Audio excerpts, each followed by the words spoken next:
The Luna ceremony was where dreams come true for some and ended for others.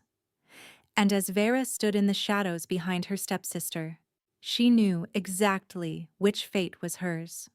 She had been told to stand there, to witness, to watch the life she should have had slip through her fingers like water through cracked stone. Her stepsister Melisande stood radiant in white silk at the altar, dark hair cascading down her back like a river of ink. Beautiful. Perfect. Everything Vera could never be. And why would the Alpha King choose differently? Vera was the marked one, the girl whose skin bloomed with silver patterns that her stepmother called a disease, a contamination. Something so shameful it had to be hidden beneath long sleeves and high collars even in summer. "Stand behind the pillar," her stepmother Serena had hissed that morning. "If the king sees those marks, he'll have you burned for witchcraft." So Vera hid, as she had for 15 years, as she would until she died. The great hall of Valdres overflowed with wolves from every territory in Asterholm. They had come to witness history. The Alpha King, Kavan of the Valkoran bloodline, was finally taking a mate after 7 years of refusing every princess who threw herself at his feet, and he had chosen Melisande. Vera should have felt bitter, but mostly she felt tired. Tired of hoping, tired of hiding, tired of being the shameful secret her family kept locked away. At 19, she had already accepted that her life would amount to nothing. Her mother had died when she was 3. Her father had remarried Serena 6 months later, bringing Melisande into their household. Then her father had died too, leaving 4-year-old Vera entirely at her stepmother's mercy. Mercy that had never come. "Just get through the ceremony," she told herself, "then you can disappear." She didn't know that disappearing was the one thing the Alpha King would never allow. The hall smelled of winter roses and burning cedar. Vera pressed her back against the cold stone pillar, making herself invisible. From her hidden position, she could see everything.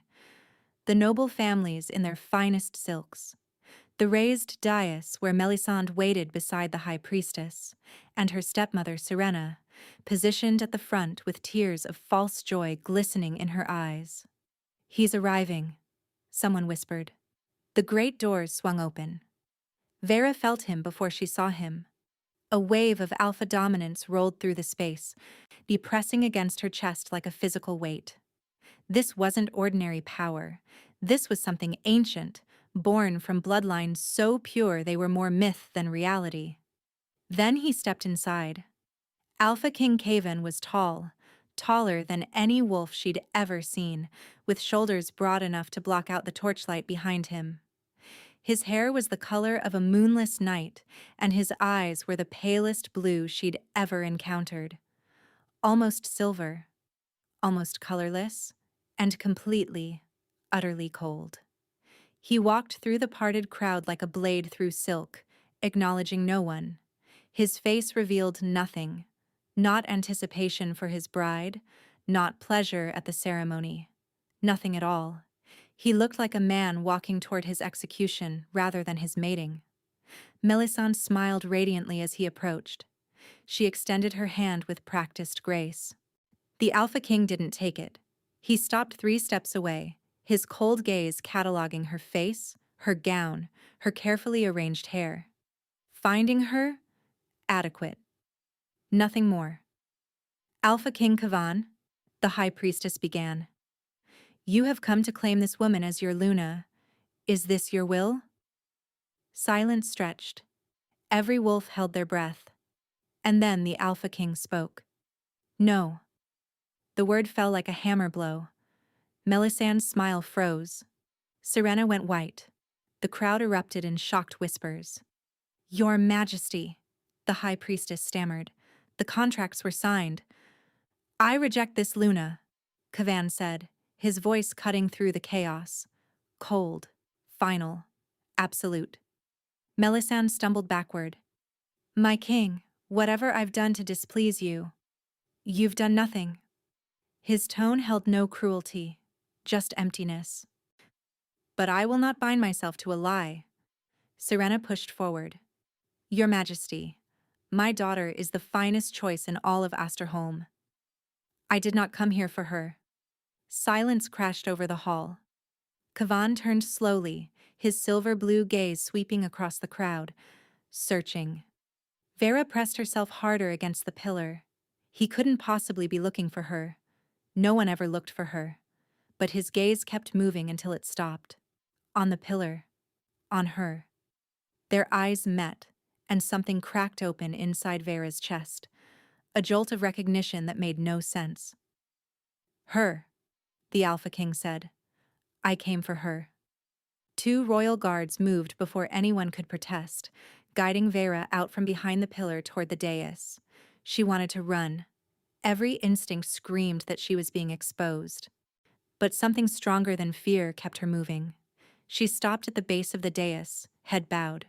Look at me, Kavan commanded. Vera raised her head, met his gaze. Up close, he was overwhelming. Beautiful in the way a winter storm was beautiful. Dangerous and cold and utterly without mercy. But there was something else buried deep beneath that ice. Pain. Ancient, bottomless pain. Your Majesty, she whispered. I don't understand. No, he agreed. You don't. He descended the steps and stopped close enough that she could feel the cold emanating from his body. Not normal coolness. Something deeper. Something wrong. I reject the Luna you have offered me, he announced. In her place, I claim this woman. You can't, Serena screamed. She's cursed. Yan, if you saw what she hides beneath those sleeves. I don't care what she hides. Kavan's voice dropped to deadly quiet. This is my choice. This is my Luna. Any who challenge this decision challenges me. Silence. Kavan turned back to Vera. For just a moment, something flickered in those frozen eyes. Something almost like desperation. Do you accept? Every part of her wanted to refuse. He didn't know what she was. When he found out, he would cast her aside like everyone else had. But then she looked at Serena's face, the hatred burning there, the promise of retribution, and she understood that this cold king was offering her something no one else ever had. An escape. Yes, Vera breathed. I accept. The hall erupted. The carriage that carried Vera away from the ceremony was more luxurious than anything she'd ever touched. Velvet seats, windows framed in silver. The scent of cedar and something darker that must be the king's own scent. She sat rigidly, waiting for someone to tell her this was all a terrible joke.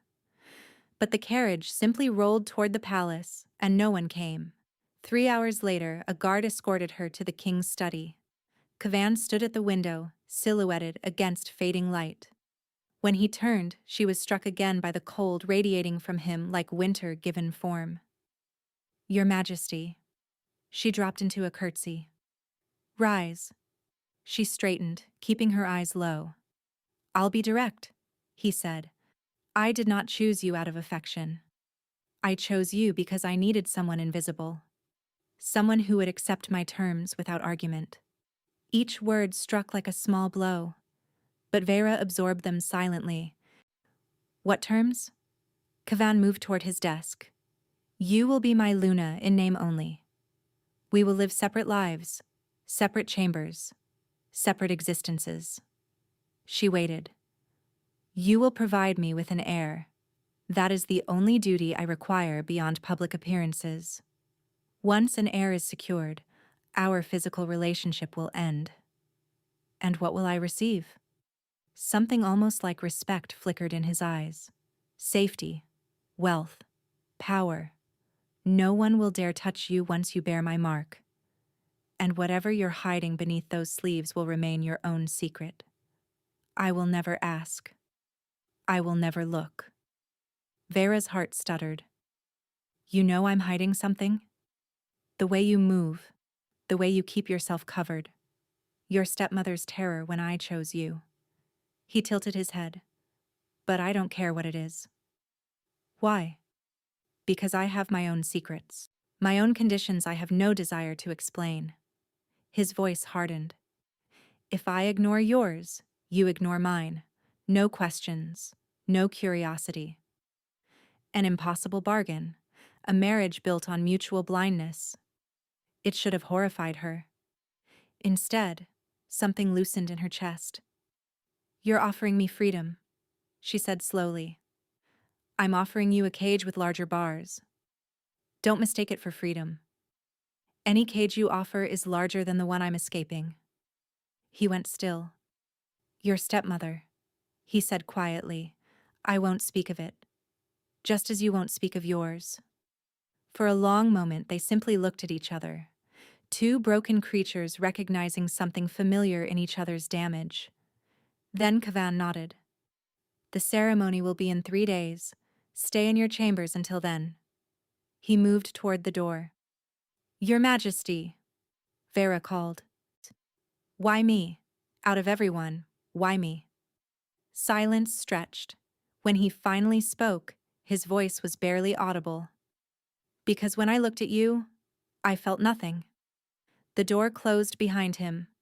Vera stood alone, trying to understand why those words felt less like an insult and more like the saddest confession she'd ever heard. 2 days later, her stepsister found her. Melisande swept into Vera's chambers, her beautiful face twisted with fury. You did this, she spat. I did nothing. The king made his choice. Do you really think a king would choose you over me? And yet here I am. Melisandre's eyes narrowed. Mother thinks you bewitched him. Used whatever foul magic created those marks. There is no magic. Then explain how you stole my mate. He was never your mate. He was an arrangement. Vera moved toward the door. If you want to blame someone, blame the king. Melisande grabbed her sleeve. The fabric pulled, exposing Vera's forearm.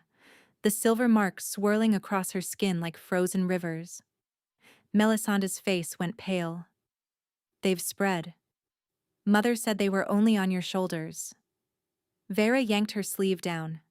Leave. Now. He doesn't know, does he? A cruel smile crept across Melisandre's face. When he finds out what kind of monster he's chosen. She stepped closer.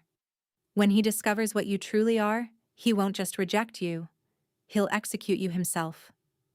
She swept out, leaving Vera alone with her racing heart. The marks seemed to pulse beneath her sleeves, responding to her fear. He promised he wouldn't look, she whispered. But promises were fragile things. The morning of the formal presentation dawned cold and gray. Vera had barely slept. But when her handmaidens arrived, she forced herself to stand tall. Whatever came, she would face it with dignity. The gown they dressed her in was silver, a cruel joke. But she couldn't refuse without explaining why. The presentation took place in the throne room before hundreds of nobles. Vera walked the endless length of the room, feeling every eye upon her. At the far end, on a dais of black stone, sat Kavan. Beside him, an empty throne. Her throne. She mounted the steps and sat as gracefully as she could manage. The high priestess stepped forward. We gather to formally present the Luna chosen by Alpha King Kavan. Let any who wish to speak against this union do so now. Silence. Then Serena's voice rang out. I wish to speak. Vera's stomach dropped as her stepmother glided forward. Your Majesty, I must warn you about this woman. She is cursed. Her skin bears marks of an ancient disease that spreads through touch. I'm aware of her marks. The declaration silenced the hall. Serena faltered. You know? Her mother was Honora of the Sylvanvane pack, one of the most respected healers of her generation. Kavan's tone sharpened. A woman who died under suspicious circumstances. Circumstances you were conveniently present for, Lady Serena. The color drained from Serena's face. I don't know what you're implying. I'm stating facts. Kavan rose and his presence seemed to fill the hall. You came to discredit my Luna. Instead, You've revealed yourself as someone willing to lie before the entire kingdom. He descended the steps slowly. The marks you call a curse are none of your concern, and if you ever approach her again with threats or slander, you will learn exactly why the Valkoran bloodline has ruled Asterholm for 1,000 years. Sirena stood frozen, trembling. Leave.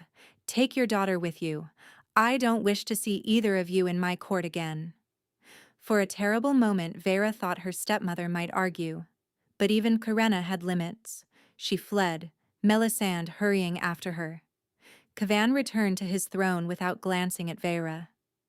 But as he sat, his hand brushed against hers. The presentation continues. Any other objections? Silence. Then I present your Luna. Let none question her place.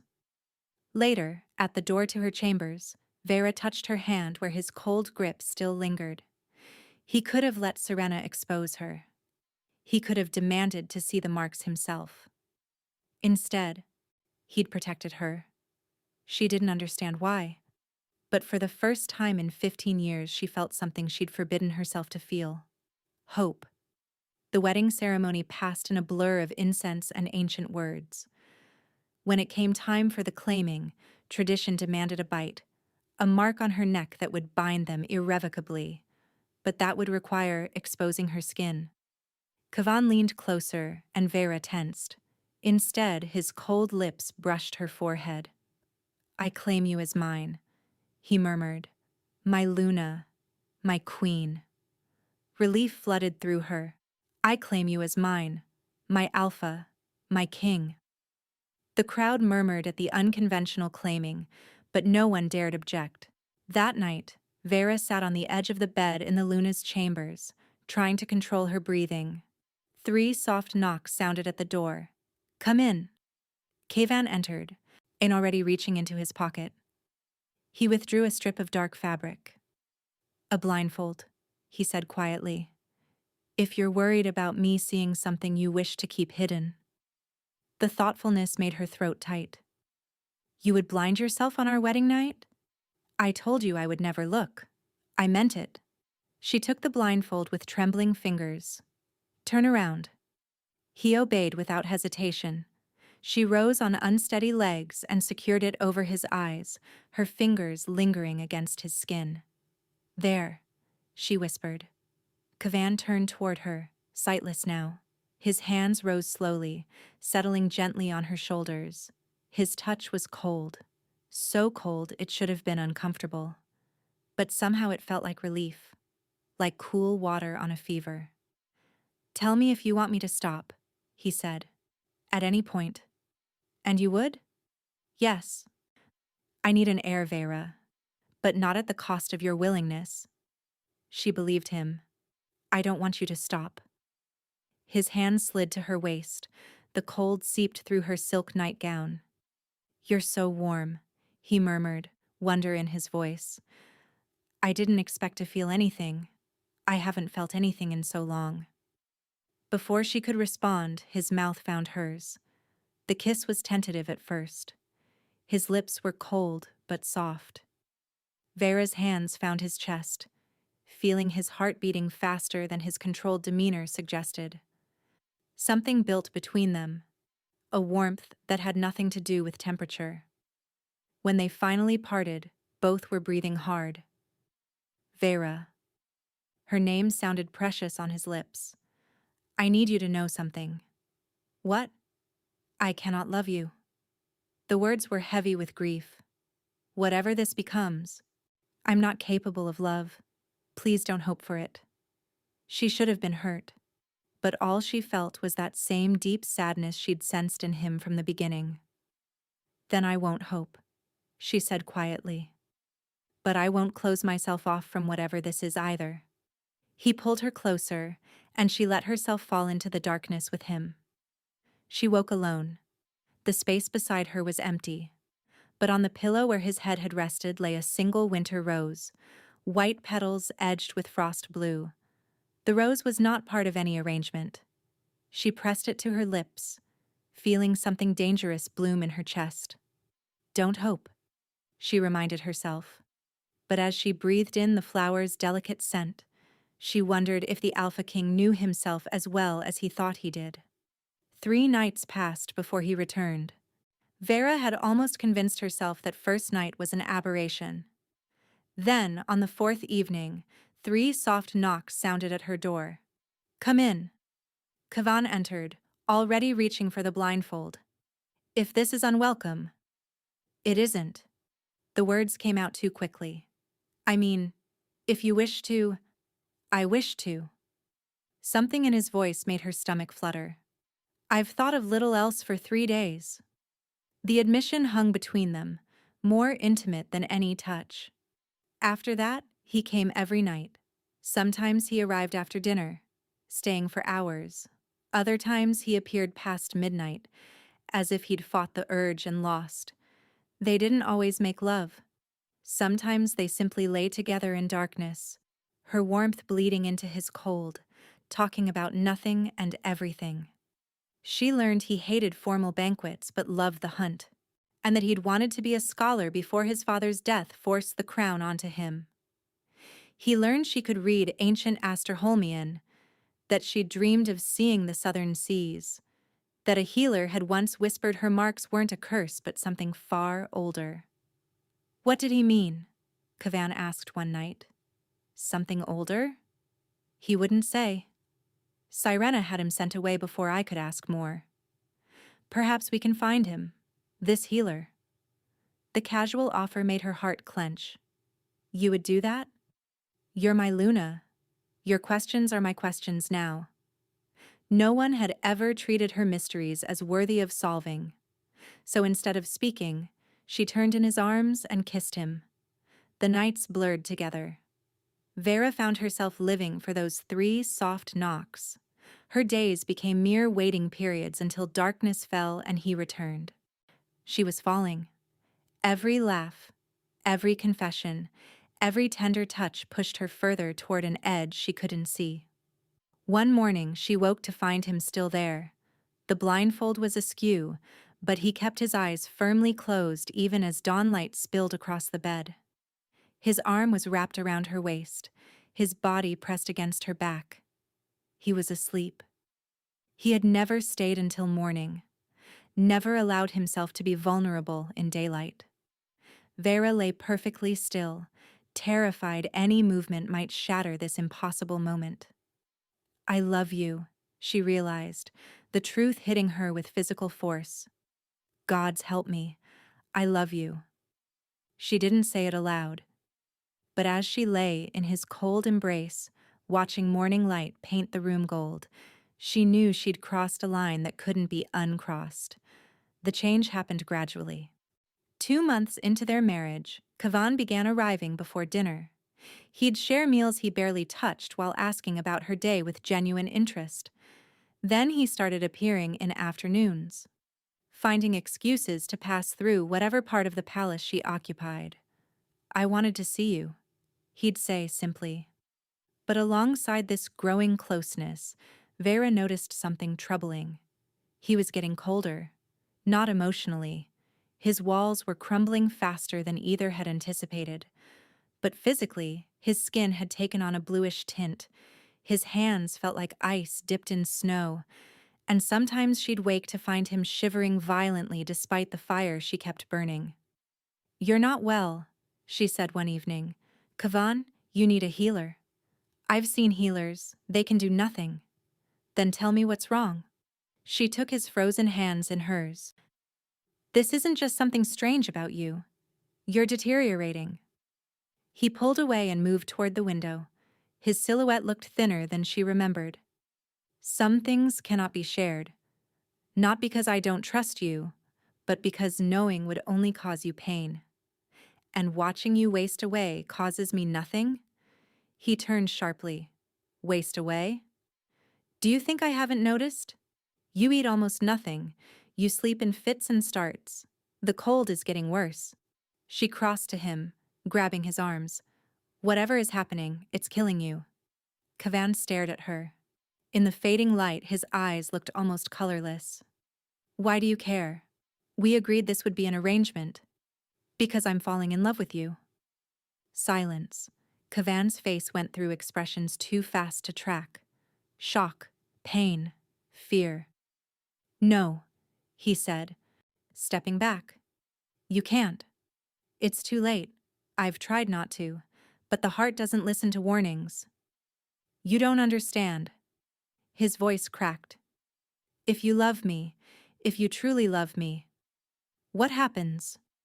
He didn't answer, but the raw terror in his eyes told her everything and nothing. Kavan, whatever it is, we can face it together. I can't tell you because there is no fix. The men of my line have been cursed for generations. Cursed? What kind of curse? Vera whispered. His hands were shaking, his whole body trembling. The kind that kills us if we ever fall in love. The world tilted beneath her feet. My ancestor made a bargain with a witch to gain power. Kavan continued. Unmatched strength, everything needed to conquer Asterholm. But magic always demands a price. He pressed his palm against his chest. Yet the price was love. We can want. We can feel affection. But the moment we fall truly, deeply in love, his voice dropped to a whisper. Our hearts freeze, and we die. The cold radiating from his skin. The way he'd chosen her because he felt nothing. The terror when she'd confessed. You're dying, she said, because you fell in love with me. No, he shook his head. I've been careful. Don't lie to me. She grabbed his face. His skin was so cold it burned. Look at me and tell me you don't love me. He met her eyes, opened his mouth, and couldn't. I tried, he said, his voice breaking. I chose you because I thought you'd be invisible. Someone I could use without feeling anything. Tears slid down her cheeks. But you weren't invisible. You were brave and kind, and every moment I spent with you, I was falling. And now, he gasped, hand flying to his chest. Kavan? Vera grabbed his arms as he swayed. It's too late, he whispered, his eyes glazed over, his lips turning blue. I love you, Vera. I love you, and the curse knows. He collapsed. Vera screamed as she caught him. Frost was spreading across his chest, creeping outward from his heart. No, she sobbed, pressing her hands against the frozen patch. You can't tell me you love me and then die. His eyes fluttered open one last time. His trembling hand touched her face. Find the witch, he gasped. Morvana, in the thornwood. She cast the curse. She might know. His eyes rolled back. His hand fell. And Vera was left holding the frozen body of the man she loved. 3 days passed. 3 days of sitting beside his frozen body, holding his hand despite the cold burning through her skin. 3 days of watching frost spread across his chest, shoulders, and throat. The Alpha King was dying. Your Majesty, the head advisor Brennick stood at the door. The Border Lords demand answers. If the king dies without an heir, he won't die. Vera didn't look up. He mentioned a witch. Morvana, in the thornwood. Find her. Brennick paled. The thornwood is forbidden. No wolf has entered those woods and returned alive. Then I'll go myself. The king would never. The king is unconscious with ice spreading toward his heart. Her voice cracked. Prepare a horse. I leave at dawn. The thornwood lived up to its name. Massive trees with bark like blackened bone rose toward perpetually overcast sky. Thorns the length of daggers sprouted from every surface. Vera had been traveling for 2 days when her horse refused to continue. She proceeded on foot. Morvana, she called into darkness. I am Vera, Luna of Asterholm. I come to bargain. Silence. Then, from everywhere at once. Bargain? Delightful. I haven't had a visitor willing to bargain in 400 years. Vera spun, searching for the voice. Show yourself. Such desperation. You must be here about the Valkoran curse. Can you break it? Laughter, dry as dead leaves. Break it? I created that curse with exquisite precision. Why would I break my finest work? I'll give you whatever you want, my service, my blood, my life. The laughter stopped. A figure materialized from shadows, old beyond measure, with skin like crumpled parchment and eyes burning foxfire green. Morvana stepped closer, those burning eyes fixed on Vera's sleeves. Show me your arms. Vera pulled back her sleeves, exposing the silver patterns. Morvana's breath caught. Impossible. You carry the marks of Sylvanvane. My mother's pack was Sylvanvane. Not just any Sylvanvane. Morvana traced one pattern with a gnarled finger. I haven't seen these marks in 5 centuries. Not since I fell in love with a Sylvanvane healer and he broke my heart. Not since I cursed his best friend's bloodline in revenge. The words made no sense. What are you saying? I'm saying you're not cursed. Morvana's voice was barely a whisper. You're blessed. These marks are the gift of the Moonfire healers, the rarest healers ever to exist. They can mend what is broken, warm what is frozen, undo what even the darkest magic has wrought. Hope surged in Vera's chest. Then I can save him? In theory. But your power has been bound. Bound? Someone placed a seal on your abilities. A powerful one, woven so tightly you probably don't remember it being done. 15 years ago, just after her father died. The seal requires blood connection, Morvana continued. Only someone related to you could have locked your power. And it can only be broken using an object significant to the one who cast it. Vera's mind raced. Her father must have bound her powers before his death, knowing Serena would try to use them. How do I find this object? It would be something your father wore close to his body. A ring. A pendant. Vera's breath caught. Her father's pendant. A silver disc engraved with a moon and flames. Serena had claimed it was lost when he died. Another lie. I know who has it, Vera said. Then go. Morvana stepped back. But understand this. Moonfire healing requires complete surrender. You must burn away the curse with everything you have. If your love is true, you will succeed. And if it isn't, then you will both die. Vera rode through the night toward the Crane estate. Guards hesitated at the gate but stood aside when she commanded. The mysterious Luna was once the Crane family's shameful secret. None knew how to treat her now. She found Serena in the morning room, sipping tea as if the world weren't crumbling. The cursed child returns, Serena said. Come to gloat? The king is dying. Satisfaction flickered in Serena's eyes. Tragic, though not unexpected. You knew about the curse. That's why you wanted Melisande to marry him. You wanted to make sure no one ever broke it. Serena's mask slipped. I don't know what you're talking about. You've known everything from the beginning. About the curse. About my mother's bloodline. About what I really am. Melisande stood from the corner. Vera, what are you... Your mother killed my father. Vera's eyes blazed. She's been lying to us both. Melisande looked between them. Mother?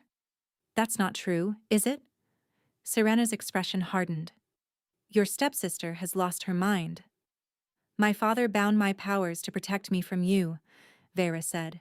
He knew what I was. He knew you would kill him to keep that secret buried. Where is his pendant? Vera demanded. The silver disc with the moon and flames. You kept it because you knew it was the key to unlocking abilities that could destroy everything you've built. Silence. Mother, Melisande whispered. Tell me she's wrong. Serena said nothing. Oh gods, Melisande breathed. It's true. Your father was weak, Serena spat. The Sylvanvane bloodline could have ruled this kingdom, but he married that healer and spawned this abomination. My mother. Your mother was going to train you in the old ways, unlock powers that would expose everything. Serena smiled coldly. A little poison solved that problem. And when your father tried to protect you by binding your powers, I solved him too. The world tilted. You killed them both? I'm a survivor, and without the pendant, your powers remain locked. Without your powers, the king dies. And in that chaos, I will finally take what should have been mine. No. Melisandre's voice cut through the room. This ends now. Both women turned. Melisandre was trembling, tears streaming down her face. She crossed to the fireplace, reached behind a loose stone, and withdrew a velvet pouch. Melisandre? Serena's voice went sharp. What are you doing? What I should have done years ago. She pressed the pouch into Vera's hands. Your father gave this to me before he died. Made me promise to hide it where Mother would never look. I was only 5. I didn't understand why. She looked at Serena with disgust. Now I do. Vera opened the pouch. Inside lay a silver disc, warm despite being hidden in cold stone, a moon wreathed in flames. The moment her fingers touched it, something cracked open inside her chest. Light exploded from her skin. Silver fire poured from every mark, filling the room with blazing radiance. The seal shattered like glass. When the light faded, she stood transformed. The silver marks no longer hid beneath her skin. They blazed openly, rivers of moonfire flowing across her arms, her throat, her face. Impossible, Serena whispered. The seal is broken. Vera's voice resonated with power. You will answer for your crimes, but not today. She turned and strode from the room. There would be time for justice later. Right now, the man she loved was dying. Vera rode like the wind, her silver-marked skin blazing through darkness. The power made everything sharper. She could feel the pulse of the earth, the life force of every creature around her. And far ahead, growing weaker, she could feel Kavan. And their bond had been forged by something deeper than ceremony. She could sense his heart slowing, the ice creeping toward its destination. Hold on, she whispered. I'm coming. The palace gates flew open. Guards shouted in alarm at the sight of her blazing with silver fire. But none dared intervene. She burst through the doors to his chamber and stopped. Kavan lay encased in ice, a frozen shell glittering in candlelight. His chest no longer rose. His lips were blue, his skin translucent. No. Vera crossed to the bed. I'm not too late. She climbed onto the bed beside his frozen form. You told me you couldn't love me, she said. You tried so hard to protect me, but I don't want protection.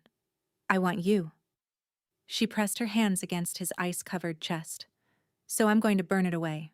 Whatever dark magic took root in your bloodline, I'm going to incinerate it. Because you're mine. Because I love you. Because I refuse to live in a world where you don't exist.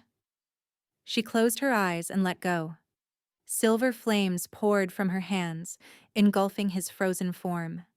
The ice hissed and cracked, melting under pure, concentrated love made manifest. But the curse fought back. Ancient and malevolent, clinging to its victim with desperate fury. More, Vera gasped. I need more. Images flashed through her mind, every moment they'd shared, their eyes meeting at the ceremony, the impossible bargain, the blindfold, the winter rose, the conversations in darkness, the love that had grown despite every wall. All of it, every feeling, every beat of her heart that belonged to him. She poured it all into the flames. The curse screamed. A sound like cracking ice and dying winters. It fought with everything it had. But love was older than curses, stronger than bargains. And she loved him completely. With a final deafening crack, the curse shattered. Silver light filled the room, so bright she had to close her eyes. Something fundamental shifted in reality. An ancient wrong being righted. Then silence. Vera opened her eyes. The ice was gone. His skin had regained color. His chest rose and fell. And his eyes were open. Vera? His voice was hoarse. What happened? She burst into tears. You died, she sobbed, collapsing against his chest. Your heart stopped. The ice covered everything. Shh. His arms wrapped around her, warm for the first time since she'd known him. I'm here. You saved me. 6 months later, spring came to Osterholm. The palace gardens bloomed with flowers that had no business surviving the northern climate, a side effect of having a moonfire healer as queen. Kavan stood at the window, watching sunset over his transformed realm. He no longer radiated cold. The curse had been broken not just for him, but for his entire bloodline. Their child, growing in Vera's belly, would never suffer his ancestors' fate. Deep thoughts? Vera asked, joining him at the window. His arm came around her immediately. Grateful ones. I spent my life preparing to die young. Now I have a wife I love, a child on the way, and a lifetime ahead. Regrets? Only that I wasted time trying not to love you. He cupped her face in hands that were finally warm. I should have surrendered the moment I saw you behind that pillar. If you'd surrendered immediately, you would have died. The curse required your love to be genuine, tested. Then I regret nothing. A knock at the door interrupted them. Enter, Kavan called. Brennick stepped inside. Your Majesties, Lady Melisande has arrived. Vera smiled. Her relationship with her stepsister had transformed since that terrible day. Melisande had testified against Serena, providing evidence of crimes stretching back decades. Serena now languished in the deepest dungeon in Asterholm, but Melisande had chosen a different path. She'd asked to serve on the council, to help undo the damage her mother had caused. Send her in, Vera said, and prepare the dining room. My sister will be joining us for dinner. After Brennick left, Kavan pulled her close. You've forgiven her? She was a victim too. Everyone deserves a chance at redemption. She thought of Morvanna's words. A sylvan vein broke my heart 5 centuries ago, and now a sylvan vein heals what my broken heart destroyed. Perhaps that is the true magic. Not curses or blessings, just love finding its way back. Even the cold king who tried not to love you? Kavan asked softly. She looked up at him, her silver marks glowing in fading light. Especially him. He kissed her, and Vera felt the mate bond singing between them. The bond they'd finally completed properly, with marks and declarations made in full view of the kingdom. No more hiding, no more secrets. Just love, warm and bright and eternal. That night, as Vera lay in Kavan's arms, she thought about everything they'd survived. What are you thinking about? He murmured. The beginning. Here's how it all started. With a ceremony and a choice that made no sense to anyone. It made sense to me. She traced the place over his heart where frost had once spread. Something in me recognized something in you. 2 broken people, hiding their scars, terrified of being seen. And now? Now we're still scarred, but we're not hiding anymore, and we're not alone. He tightened his arms around her. Never alone, not ever again. Outside, the moon rose over a kingdom transformed, a kingdom where healers walked openly with their marks on display, where the Alpha King ruled beside a Luna once considered cursed. She stepped aside for the new Luna. But the Alpha King stopped the ceremony and called her back. And in calling her back, he found something neither had expected. A love worth dying for. A love worth living for. A love that burned so bright it melted centuries of ice and illuminated a path for generations to come.